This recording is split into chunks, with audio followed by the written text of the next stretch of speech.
ሰላም እንዴት አላችሁ የተመልካቾች? እግዚአብሔር ይመስገን እኔ ደህና ነኝ።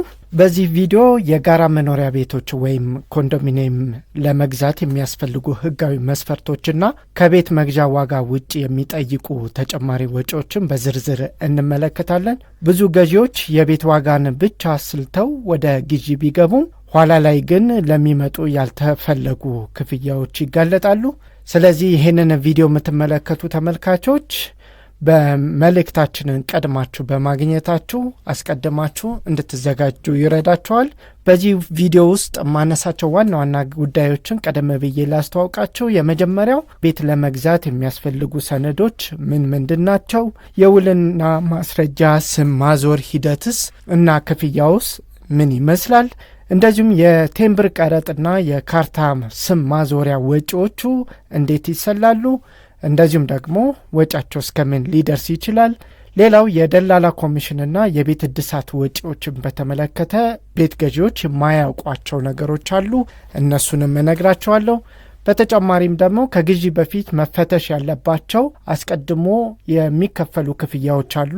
ባለዕዳ እንዳትሆኑ እነዛ ክፍያዎችን እንዴት ነው የሚከፈሉት? ማን ነው የሚከፍላቸው? በውሉስ እንዴት ነው የሚካተተው የሚለው መረጃ ሰጣችኋለሁ። ይህ መረጃ በተለይም በ2018 ዓ.ም እንደ ኢትዮጵያን አቆጣጠር ቤት ለመግዛት ላሰባችሁ ወንድም እህቶቻችን በጣም ጠቃሚ እንደሚሆን ተስፋ አደርጋለሁ። ይህንን መረጃ ያዘጋጀሁት የከፍ ቲዩብ ተመልካቼ ጥያቄ ጠይቃኝ ነው ወይም ጠይቆኝ ነው፣ አላወቅኩም። ብቻ ኮመንት ላይ ተጽፎ ስላገኘሁት ለእናንተ ምላሽ ለመስጠት ያዘጋጀሁት ቪዲዮ እንደሆነ እንድታስቡልኝ ይፈልጋለሁ። መሰረታዊ የሚባሉ ዋና ዋና ጉዳዮችን እነግራችኋለሁ። ቪዲዮ ላይክ በማድረግ ትጀምራላችሁ። ከዚህ በፊት እንደነገርኳችሁ 1000 ላይክ ማስከፈል ጀምር ያለው። ስለዚህ ላይክ ክፍያችሁ ነው። በሉ ክፈሉ። ወደ ቪዲዮ እንለፍ። እንግዲህ አንድ ሰው የኮንዶሚኒየም ቤት ለመግዛት ሲያስብ አስቀድሞ የሚያደርጋቸው የኮንዶሚኒየም ቤት ለመግዛት የሚያስፈልጉ ቅድመ ክፍያዎችና ድህረ ክፍያዎችን ማወቅ ነው። ከዛ በኋላ ገንዘቡን በሚገባ ማሟላት ይጠበቅበታል። እንደዚሁም ደግሞ በክፍያ ሂደት ወይም ደግሞ በግዢ ሂደት ውስጥ የሚያስፈልጉ የሰነድ አይነቶች አሉ። እነዛን ሰነዶች ደግሞ ማሟላት ይጠበቅባቸዋል። በመጨረሻ ደግሞ ማጣራት የሚገባችሁ ጉዳዮች አሉ።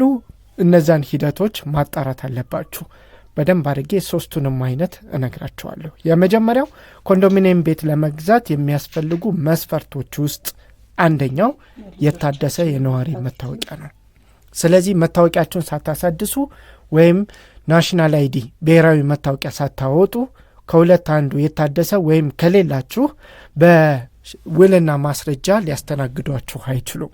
ስለዚህ ማንነታችሁን ሊገልጽ የሚችል ትክክለኛ አድራሻችሁን የያዘ የነዋሪነት መታወቂያ ወይም ናሽናል አይዲ ይዛችሁ መቅረብ ይጠበቅባችኋል።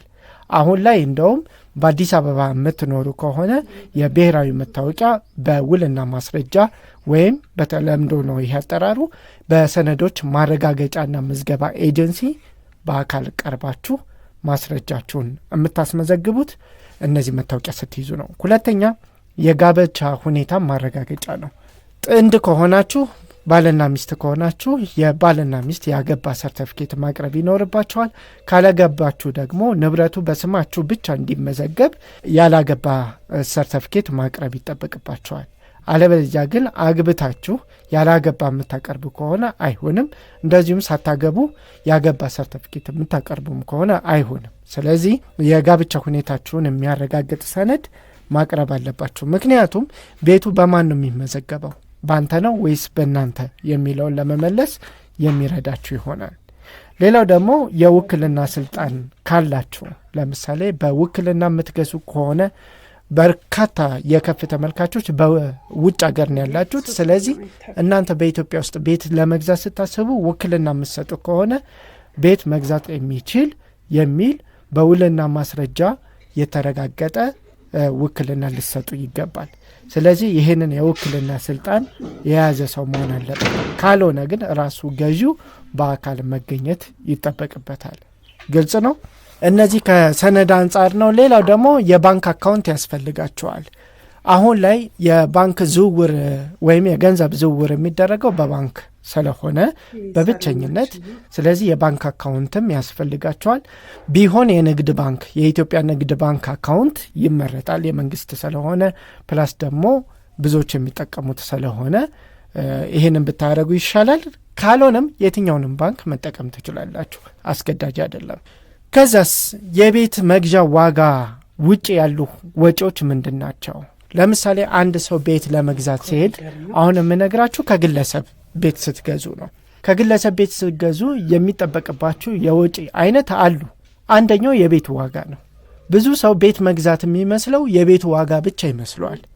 ከዚህ ያልተናነሰ ደግሞ ከጀርባ የማይታወቁ ብዙ ወጪዎች አሉ።